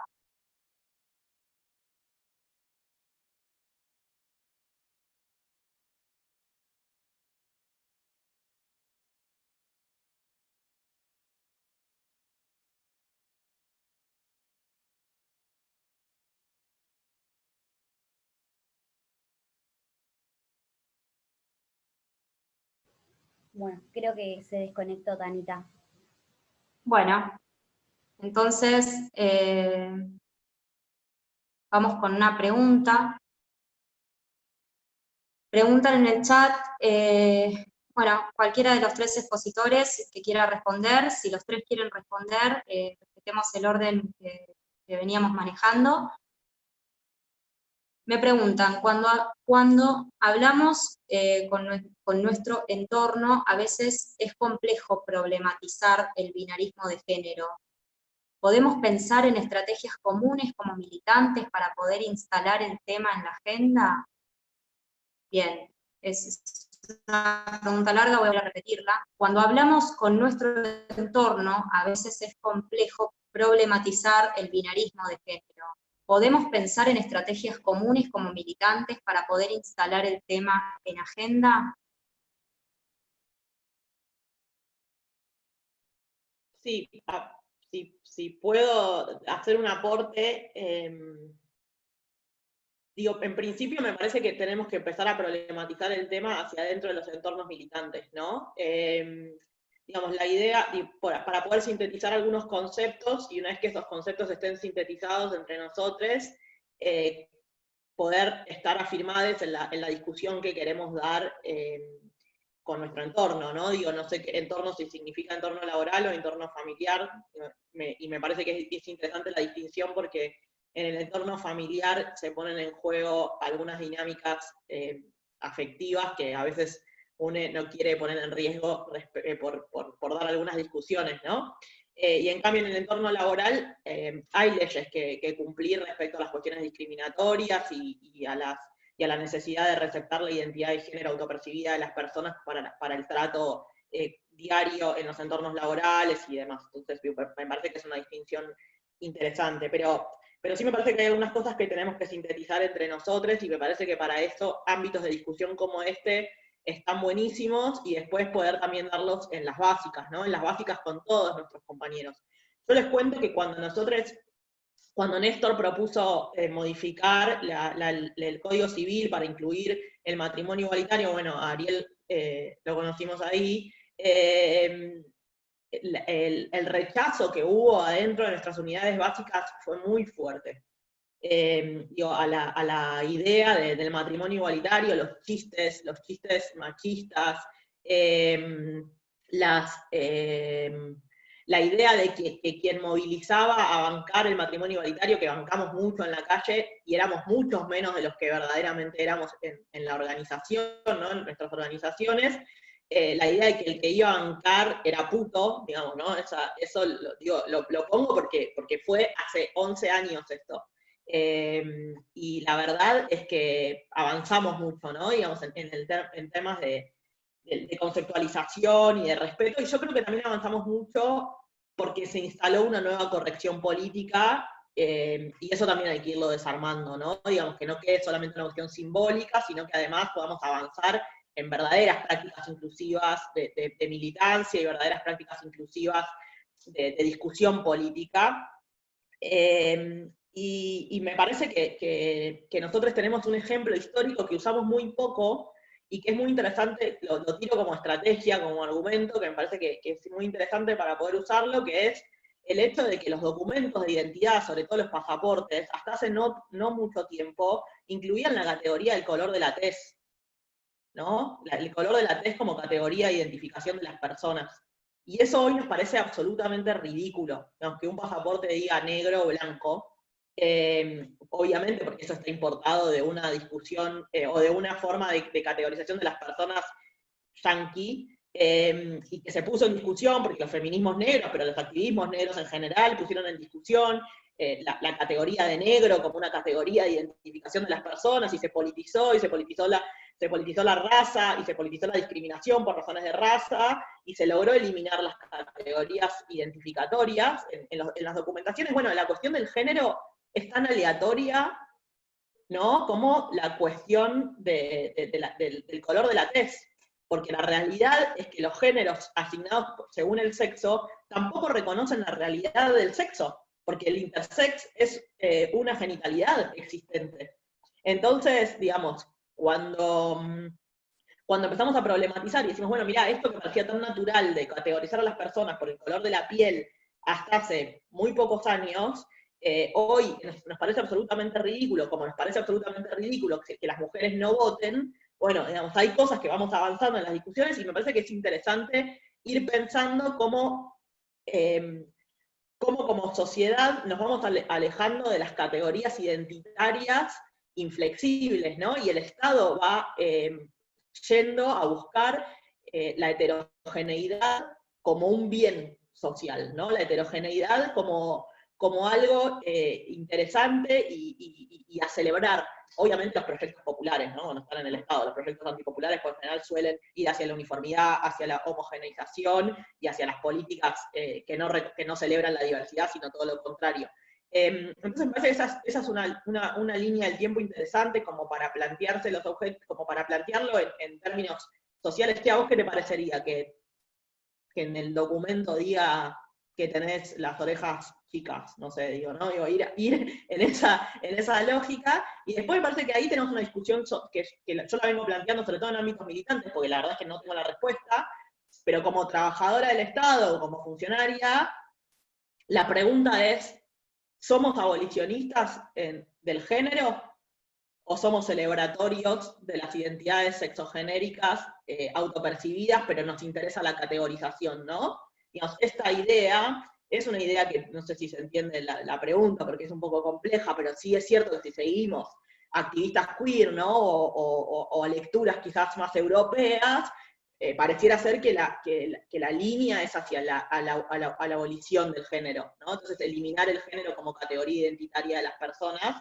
Y sin embargo, también parece ser que hay un movimiento de reafirmación de categorías identitarias en los pueblos, sobre todo en los pueblos latinoamericanos, ¿no? La idea de decir, bueno, yo me afirmo en mi identidad trans, me afirmo en mi identidad no binaria, me afirmo en mi identidad de mujer, cis, esa afirmación, digamos, por ahí quizás ir hacia una política abolicionista del género sería volver a un lugar donde somos todos iguales, pero en realidad es mentira, ¿no? Entonces, en esas discusiones, no estoy respondiendo a la pregunta que hicieron, pero sí me parece que está bueno, porque como no tenemos síntesis nosotros, o por ahí es un tema que no estamos discutiendo, y no tenemos síntesis, y como Estado vamos hacia o sea, el objetivo final es la abolición de la categoría género como forma de identificar a las personas, o el objetivo final es llegar a la cantidad de categorías que existen en términos generales, sabiendo que siempre vamos a tener que poner otros, ¿no? Y eso de poner otros es también una cuestión discriminatoria, porque otros es una otra edad. Entonces, bueno, digo, en esta, que también es una pregunta que yo me hago, pero me parece que está bueno ponerlo como sacarle dramatismo a la cuestión de la existencia de nuevas categorías, obviamente corrernos de los biologicismos, corrernos de los esencialismos como forma de definición de las personas, y apostar a que el diálogo con nuestros entornos sea un diálogo puesto en clave de a vos qué te importa, digamos, cómo la otra persona se autoperciba, qué te quita, ¿no? ¿Qué te quita? ¿Qué te saca? ¿Qué te resta? Que otro pueda ser identificado según su percepción de sí misma. Y esa me parece que es una pregunta interesante que va rompiendo, ¿y cómo te sentirías vos si fuese tu categoría la discriminada, ¿no? Digo, ¿cómo te sentirías vos si tu documento dijese tez trigueña, o si tu documento dijese le falta un dedo de la mano, ¿no? Esas cuestiones me parece que empiezan a poner también en el lugar del otro, que es lo que pasa cuando nosotros estamos en la categoría infravalorada. Y me parece que es una buena estrategia para poder generar la conversación.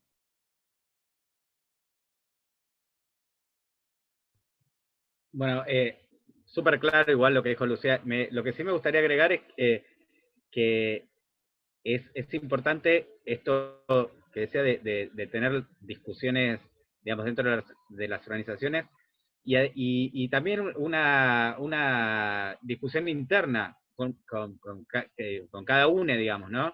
¿Qué prácticas que yo le estoy criticando a la otra persona, yo la termino realizando? Porque nosotros venimos, todos estamos criados dentro de un sistema patriarcal, machista, binario, que tiende a generar categorías, pero categorías para ver qué categoría vale más que la otra, ¿no? O sea, si pensamos, por eso yo planteaba la cuestión de la identidad política, ¿no? Porque cuando uno genera una identidad política, a mí me preguntaron un par de veces como, ¿por qué esto de que LGBT, por qué todas estas letras, qué sé yo, que por qué no hacen todo uno? Porque no somos todo uno y no somos todo uno.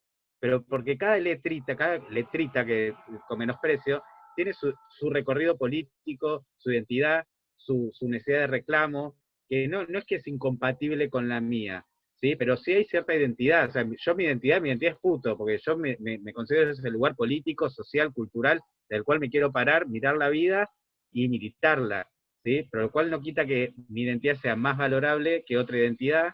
O sea, uno puede pensar que las categorías no necesariamente tienen que implican jerarquía. Eso sería que yo creo que siempre generar nuevas categorías queda el otros. Bueno, trabajemos sobre ese otros. Cuando vemos que hay un otro, veamos qué pasa con ese otro, qué pasa que tengo que nombrarlo como otro, qué le falta para tener una categoría. No está mal para mí que haya 20.000 categorías. El tema es que cada uno tenga digamos, su identidad política, su identidad de relación social, su forma de encontrar la reivindicación de sus derechos y demás, que no es incompatible con las mías. Sí, me parece lo más saludable la discusión hacia adentro de las organizaciones y hacia adentro de cada uno en sus prácticas habituales, en sus prácticas discursivas, sus prácticas de chistes, sus prácticas habituales en el contacto con otras personas.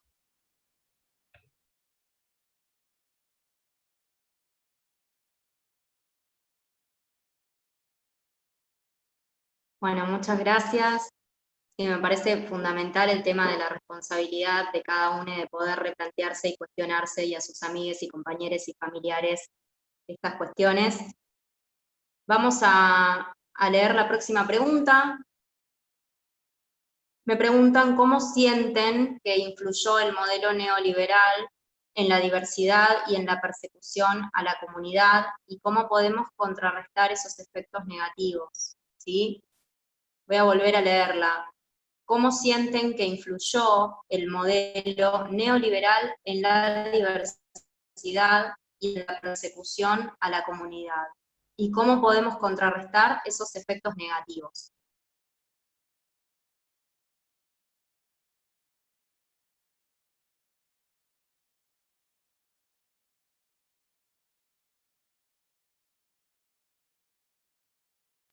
Si quieren, yo puedo contestar, a ver, desde mi lugar. Siento que en los últimos 4 años, con el gobierno de Macri, con el gobierno de María Eugenia Vidal, se ha retrocedido un montón en cuanto a nuestros derechos. Veníamos como trabajando bastante y el Estado venía reconociendo los derechos de nuestro colectivo, y tal es el caso, ejemplo, ¿no? La ley de cupo laboral trans en la provincia de Buenos Aires, que se sancionó en el 2015, y pasaron 4 años y nunca, jamás la reglamentó la gobernadora.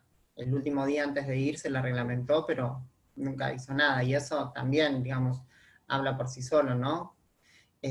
Cuáles son los temas que ciertos gobiernos tienen en agenda y cuáles otros no, y cómo les da la espalda o no les da la espalda y los atiende, como decía hoy yo en mi intervención, con la persecución policial, ¿no? Metiéndonos presas y bueno, y todo eso. Así que me parece que tiene que ver con eso. Y cuáles son nuestros desafíos, eso, seguir reclamando en cada espacio, poder ocupar ciertos espacios, poder alzar nuestra voz, llevar nuestra bandera y poder concientizar en ciertos sectores de la sociedad cuáles son nuestras problemáticas, cuáles son nuestras demandas, y trabajar como para poder echar un poco de luz a ciertos prejuicios y ciertas concepciones falsas que tienen sobre el colectivo trans, y que tiene que ver con cómo nos construyen los medios de comunicación y cómo se habla de nosotros y tal y cual, y bueno, y poder hablar verdaderamente de quiénes somos y qué capacidades tenemos y qué sueños tenemos, y que somos seres humanos y con la misma, los mismos derechos que cualquier otra persona, ¿no? Solo que a nosotros se nos obstaculiza un poco más poder llegar a vivirlos o ejercerlos de manera positiva, ¿no? Que tenemos un Estado coercitivo, un Estado que nos criminaliza, obviamente no se va a poder hacer. Entonces, poder explicar eso desde esa perspectiva, poder hablar de cómo es la vida de la comunidad LGBTIQ, y poder trabajar sobre esas cuestiones,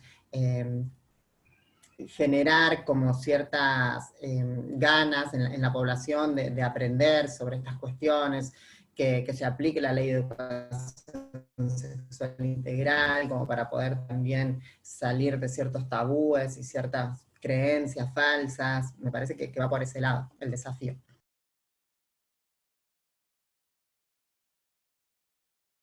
Muchas gracias, Tati. ¿Puedo agregar una cosa ahí que me parece interesante? Los proyectos neoliberales son proyectos de concentración de la riqueza, ¿no? Digamos, la única meta que tienen los sectores neoliberales, que son generalmente los grupos empresarios, digo, cuando vemos, no solamente en Argentina, sino que en el mundo, que llegan al poder los grupos empresarios, o sea, terminan de completar el poder, porque en realidad tienen el poder y además se quedan con el Estado, y la meta es la concentración de la riqueza. Y cuando hay proyectos que concentran la riqueza en pocas manos, la generalidad del pueblo va perdiendo acceso a derechos. Y en ese sentido, las poblaciones más vulnerabilizadas son las primeras en caerse del mapa, y en perder y en retroceder, porque, digamos, la la riqueza es una sola y si se concentra en pocas manos significa que hay otras manos que la van perdiendo.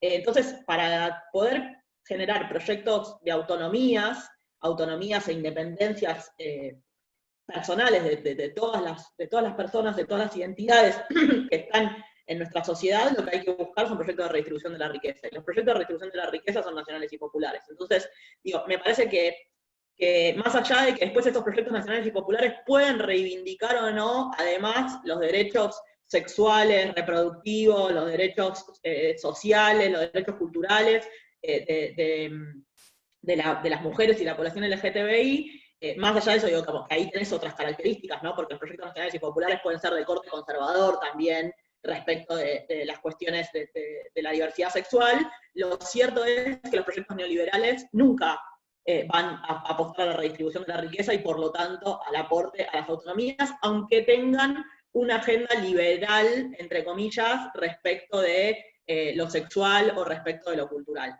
Y esto me parece interesante porque desarma una trampa dialéctica, ¿no? Digo, la trampa dialéctica, por ejemplo, de lo que vemos en el gobierno de la Ciudad de Buenos Aires, por poner un ejemplo. El gobierno de la Ciudad Autónoma de Buenos Aires es un gobierno que desde lo discursivo y desde lo simbólico puede ser gay friendly, ¿no? En términos, para utilizar el término, bueno, gay friendly es un término liberal respecto de, bueno, si vos sos gay, tengo una ciudad que es amena con vos, ahora si sos gay y pobre, no.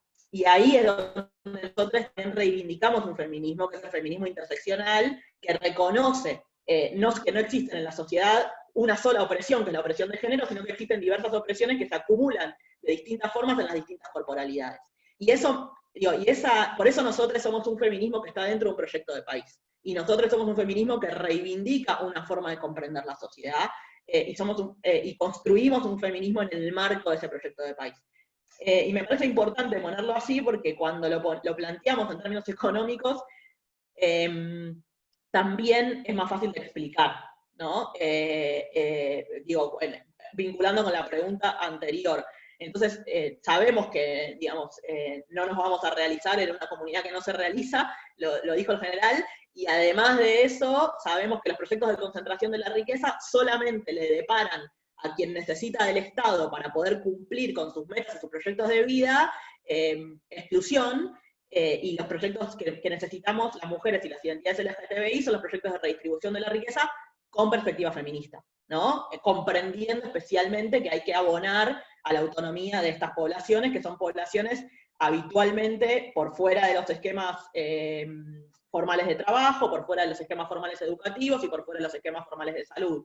Y hay que ir a buscar esas poblaciones, ¿no? En ese sentido, reivindicar el gobierno de Néstor y de Cristina en términos de la diversidad no es solamente reivindicar las cuestiones legislativas, como puede ser la ley de identidad de género, como puede ser la modificación del Código Civil, como puede ser la ley de matrimonio igualitario, sino fundamentalmente, a mi criterio, es reivindicar un proceso de redistribución de la riqueza con perspectiva feminista que fue a buscar a estas compañeras y las incluyó de distintas formas, a través del cupo, pero también a través de otros procesos de creación de empleo y de generación de la riqueza y de creación de programas sociales, y las pudo incluir socialmente también a través de la puja redistributiva, de la puja económica. Y la verdad es que ahí, digamos, en la cancha se ven los pingos, digo, ahí es donde se da la discusión real, y no nos conforman proyectos solamente gay friendly, sino que nos conforman proyectos de inclusión real con mirada interseccional, ¿no? Y yo agrego una sola cosita, y la mejor manera de combatirlo es seguir sosteniendo en el Estado un gobierno nacional, popular, democrático, feminista, con perspectiva feminista, con redistribución de la riqueza con perspectiva feminista, y para eso tenemos que seguir sosteniendo ese Estado, y decir neoliberalismo nunca más en todos los aspectos. Bueno, muchas gracias. Vamos con la siguiente pregunta, que es, ¿por qué, aunque tenemos una ley de identidad de género desde hace una década, cuesta tanto que las compañeras trans travestis puedan ejercer sus derechos reconocidos?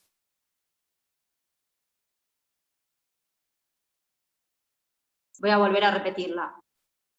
¿Por qué, aunque tenemos una ley de identidad de género desde hace una década, cuesta tanto que los compañeros trans y travestis puedan ejercer sus derechos reconocidos?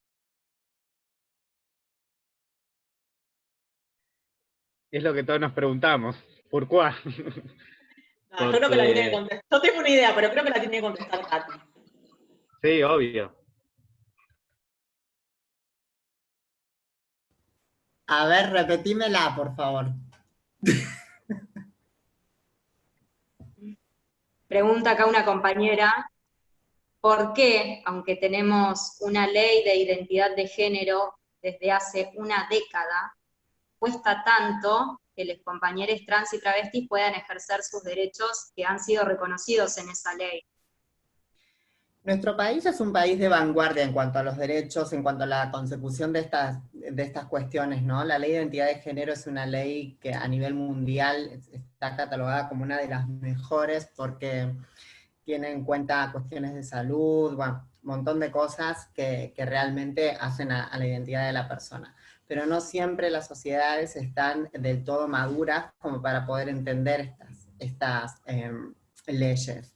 Lo mismo pasa con la ley de matrimonio igualitario, ¿no? ¿Se acuerdan de los debates que se daban, cosas que realmente hoy por hoy no sé, o quizás sí, hay personas que volverían a dar el mismo debate y que siguen pensando de la misma manera, ¿no? Tan retrógrada y eso.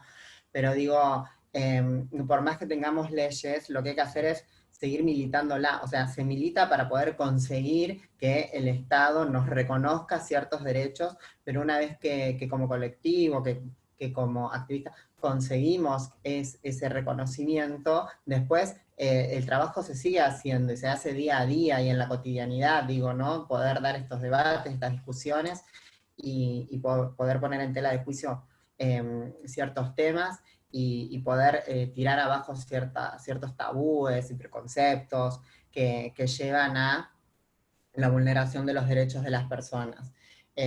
Sí, es verdad, hace 8 años que tenemos una ley de identidad de género y todavía cuando la policía te detiene en la calle, o sea, se olvidan de lo que es el trato digno y por supuesto también se olvidan de tratarte de acuerdo a tu identidad autopercibida. Y te preguntan, ¿vos cómo figurás en el DNI? Como si eso fuese un requisito para que te traten como un ser humano, ¿no?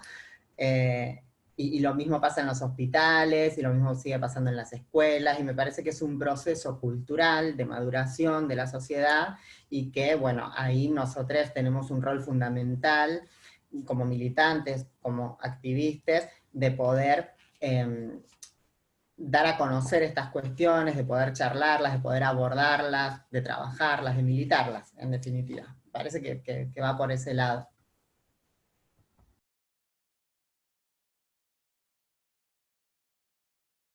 Muchas gracias, Tati.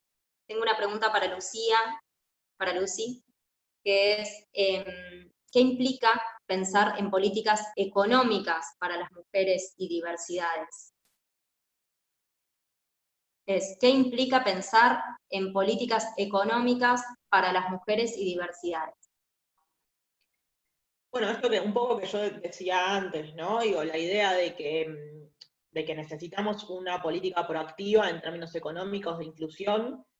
Las brechas salariales por razones de género existen, son parte de un diagnóstico, pero existen otras brechas anteriores que son las brechas de falta de acceso al trabajo, ¿no? Al trabajo como el que conocíamos antes. Y ahí hay un montón de preguntas para hacerse respecto a esto, ¿no? Porque el trabajo como ordenador social, y para nosotros, sobre todo como peronistas, que nosotros decimos, bueno, hay una sola clase de hombres, los que trabajan, y de mujeres entiendo que podríamos hacer una actualización doctrinaria y decir, hay una sola clase de personas, que son las que trabajan.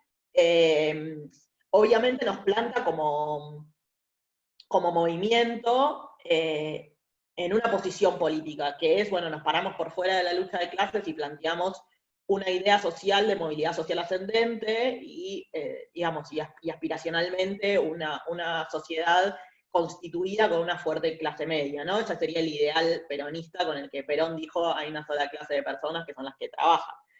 Ahora, si nosotros vamos a aplicar esto en este contexto mundial, pero argentino, donde de reducción de las clases medias y de irrupción de todo este sistema que podríamos llamar de economía social o de economía popular, que son personas que trabajan pero que están por fuera del mercado formal de trabajo, cuando hacemos un análisis de estos sectores, son análisis que nos dan que hay una enorme feminización de estos sectores sociales, y además hay una gran feminización de la pobreza en términos estructurales y de núcleos concentrados de pobreza.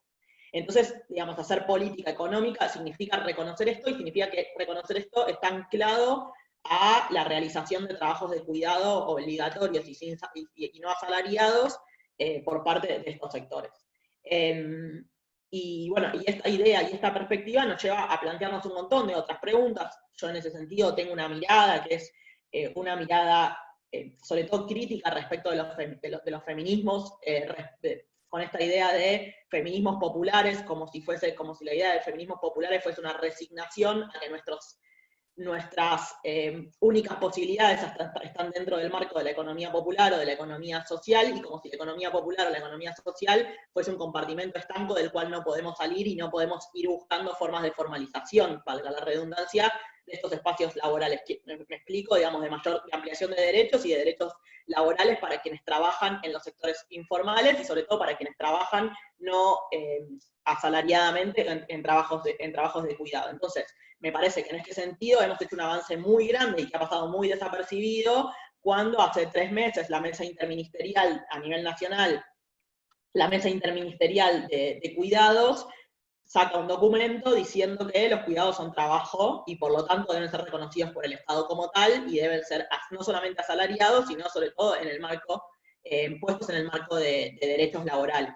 Y esto es muy importante porque además recoge 2 grandes políticas muy feministas que hicimos en el gobierno de Cristina, que fueron la asignación universal por hijo y la jubilación, la moratoria previsional, ¿no? Y se incorpora, creo yo, una tercera arista, que es el cupo laboral travesti trans, que también reconoce la falta de acceso al mercado formal de trabajo de esta población. Por eso digo, me parece que ponerlo en el marco de lo económico, pero además juntarlo con nuestro marco doctrinario, que es el marco doctrinario del peronismo, nos importa también pensar esta categoría de la idea de lo popular como una idea de resignar un poco la idea histórica de la movilidad social ascendente y del no clasismo a la hora de describir las sociedades, que es parte de nuestra doctrina, y nos genera algunas contradicciones, porque la realidad es que ciertamente existe, ¿no? Digamos, este espacio informal de trabajo, pero también podríamos estar de acuerdo todos en que lo ideal sería que no exista. Y bueno, me parece que esas discusiones son discusiones que tenemos que dar desde el peronismo hacia el interior del movimiento feminista, porque nos va a importar en la mirada esta respecto de la economía y de la toma de decisiones respecto de cómo se trabaja para la inclusión laboral o la inclusión salarial, porque también esa es otra discusión, ¿no? Si vamos, por ejemplo, no sé si me estoy yendo muy por las ramas, pero si vamos, por ejemplo, a una política de asignación universal por trabajos de cuidado, que es una propuesta, ¿no? ¿Hasta dónde estamos diciendo, bueno, entonces ya el mercado formal de trabajo va perdiendo su impacto sobre el PBI y vamos agrandando la cantidad de personas que reciben su asignación por parte del Estado, y cómo se rebalancea esto en términos económicos? Digo, hay enormes discusiones económicas para dar desde los feminismos, y para eso me parece que tenemos que profundizar un poco el debate respecto de hacia dónde caminamos y cómo vamos actualizando nuestra doctrina, que para mí la doctrina social que tenemos que seguir ejercitando como peronistas es la doctrina de considerar la independencia económica como forma de apuntalar los proyectos personales de vida, ¿no? Y bueno, entonces ahí me parece que todas estas preguntas tienen que impactar en las decisiones económicas que vaya tomando el Estado para reducir las brechas salariales, para asalariar, para buscar formas en las que también el empresariado nacional vaya aportando a los trabajos de cuidado, a la salarización de los trabajos de cuidado, digamos que eso no recaiga solamente en el Estado, y además de todo esto, pensar en un proyecto de redistribución de la riqueza, como decíamos antes, con perspectiva feminista, buscando un impacto especial en estas poblaciones. Digo, y para poner un ejemplo, en España hace más o menos 20 años que se viene trabajando en proyectos de reducción de brecha, sin incorporar la cuestión de salarización de los trabajos de cuidado, y la realidad es que no han dado ningún tipo de resultado. La brecha sigue más o menos siempre en los mismos puntos, y ahora con el COVID se amplió, bueno, no sé, leía el otro día que se amplió todavía más.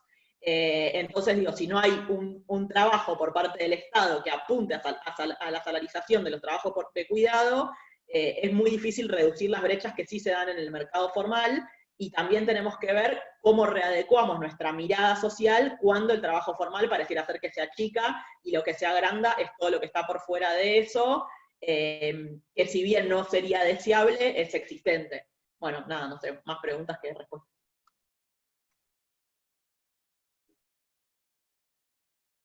Muchas gracias, Lucy. Muy claro tu aporte. Y bueno, ya para ir cerrando esta jornada y a modo de reflexión, hay una pregunta o reflexión que es para los tres expositores, que es qué desafíos o cuál es el desafío más importante que tenemos en adelante con respecto a las políticas de identidades diversas.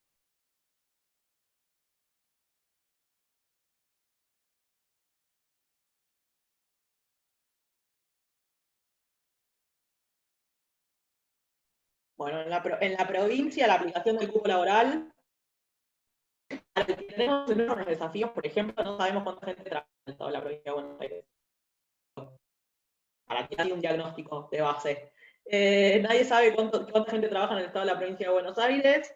Nadie sabe dónde trabaja la gente que trabaja en el Estado de la provincia de Buenos Aires. Nadie sabe cuánto es el sueldo promedio de los trabajadores y las trabajadoras de la provincia de Buenos Aires. Y por lo tanto nadie sabe cuánto es el porcentaje, o sea, cuánto representa ese 1% en términos reales para poder, ese es el Estado que recibimos de María Eugenia Vidal. Y eso estamos hablando de 500.000 personas aprox, así que tendríamos que estar pensando en 5.000 compañeras que se incorporen a trabajar en el Estado de la provincia. Tampoco tenemos datos de la población travesti trans de la provincia de Buenos Aires, no sabemos cuántas compañeras realmente tenemos con vocación de trabajar en el Estado, no sabemos dónde están las compañeras, no sabemos cuáles son los niveles educativos, bueno, no hay ningún tipo de encuesta de condiciones de vida, ni de dato duro respecto de las características de las poblacionales, que son importantísimas para tomar decisiones. Así que bueno, todo esto hay que generarlo, me parece que hay que generar estadística, números y demás políticas que nos permitan luego tomar decisiones también para el resto del colectivo LGTBI. Y además me parece que el desafío más grande que tenemos en la provincia en este momento es pensar en una política de visibilización más allá del colectivo travesti trans, que me parece que eso lo ha logrado por su propia lucha, políticas de visibilización del resto de las identidades políticas, como decía Ari, recién, y para eso hay que pensar formas novedosas de comunicación, ¿no? Y formas novedosas en términos de educación, y la educación sexual integral me parece que ahí es un desafío gigante, salir del binarismo y poder aplicarla en el territorio de la provincia de Buenos Aires, reconociendo las diversidades no solamente sexuales, sino también funcionales y corporales. Esa me parece que es una deuda pendiente, también incorporar las agendas de las demás diversidades que se acumulan, ¿no? y que son y que hacen parte de esta mirada interseccional, porque la realidad es que para también el colectivo LGTBI, para las mujeres, la cuestión de la diversidad funcional y la diversidad corporal son cuestiones que están muy poco exploradas desde el Estado y que impactan de maneras distintas en nuestras vidas, generando también prejuicios, estereotipos y patologizaciones que son muy difíciles después de desandar. Y obviamente tenemos todo un desafío gigante, que es el de mejorar las prestaciones de servicios que hace la provincia en todo lo que tiene que ver con el cuidado, ¿no? Me parece que eso también es muy importante. Esa me parece que es la agenda en la provincia de Buenos Aires. A nivel nacional, el cupo trans por ley me da la sensación de que es una deuda pendiente, más allá de que el decreto haya avanzado mucho, y más o menos los desafíos son un poco los mismos, con la complejidad de aplicar, por ejemplo, la ley de educación sexual integral en provincias que se han negado a hacerlo, ¿no? Como digo, las provincias del no.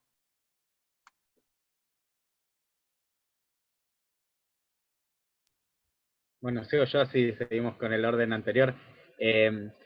Me parece que, más allá de los desafíos, como colectivo de la diversidad, un gran desafío es primero acompañar estas políticas de Estado, ser inteligentes políticamente y pensar que ahora tenemos un Estado que responde, del cual somos parte, el cual nos incorpora, y que podemos empezar a generar políticas, podemos empezar a pensar qué nos pasa a nosotros, qué necesitamos. Eso por un lado. Y por otro lado, el mayor desafío tiene que ver con romper con la mirada binaria en todo aspecto, no solamente en la cuestión sexual, en la cuestión bueno, malo, o sea, empezar a pensar que hay otra manera de pensar más allá de lo binario, ¿sí? Y eso llevarlo como decía hoy, yo voy a como a lo más, ir como a cada situación, ¿no?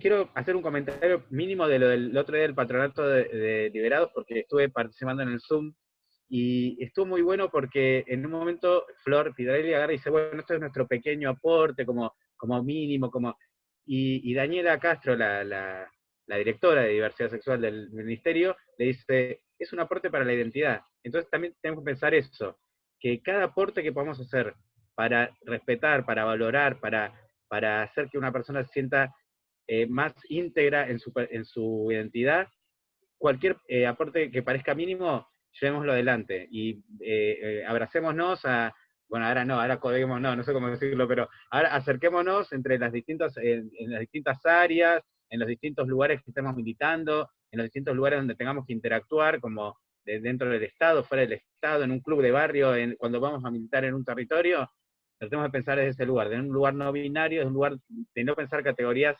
que son superiores a otras inferiores. Yo no bajo al barrio porque yo tengo la verdad y bajo al barrio que no saben nada. No, vamos a convivir con otras personas que tienen sus necesidades, sus ganas de participar. Entonces, empezamos a quitar esas categorías de superioridad o al revés, o de sometimiento a otras categorías. Eso para mí es el desafío más importante en cuanto a pensar la diversidad, para todos. Yo creo que desafíos hay muchísimos. En cada espacio, en cada situación que se nos plantea un desafío, en cada área incluso.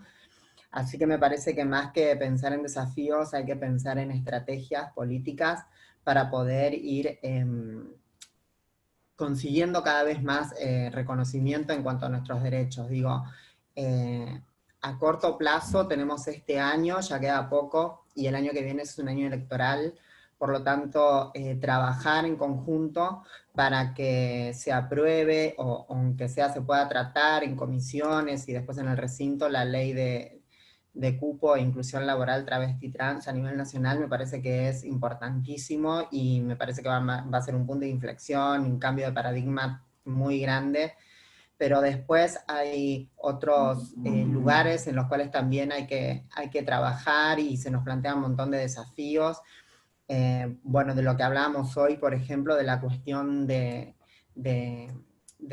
servicio penitenciario, ¿no? Y del sistema penal, hay un montón de cosas para cambiar y para trabajar ahí, porque se siguen reproduciendo violencias, porque hay ciertos mecanismos que nos terminan siempre criminalizando y vulnerando nuestros derechos. Hay cuestiones también que tienen que ver con el acceso a la documentación, que también hay que cambiar, y bueno, y poder dar el debate, poder dar la discusión de todas estas cuestiones en cada espacio en donde estemos y que participemos, me parece que está bueno como estrategia, como para poder seguir avanzando. Yo me olvidé decir una cosa, antes que Luisina me mate. En la legislatura provincial tenemos presentado Reconocer es Reparar, lo presentó Florencia Saintú, y es una agenda de futuro absoluta, muy importante, y es probable que en breve, la semana que viene o la otra, la Comisión de Diversidad de la Cámara de Diputados de la provincia convoque a las organizaciones a participar también del debate y la discusión de la ley. Es una ley reparatoria para todas las compañeras travestis trans que sufrieron violencia institucional en razón de la mala aplicación, en realidad de la aplicación perversa del Código Contravencional y de los delitos policiales durante los últimos años, hasta su derogación. Sabemos que estos son normas de la dictadura que después la policía se agarraba para la persecución y la criminalización de las compañeras. Y la idea es que accedan a una pensión graciable, obra social y demás derechos vinculados a eso, así que está ahí en debate y en discusión. Nada, banquémosla porque tiene que salir.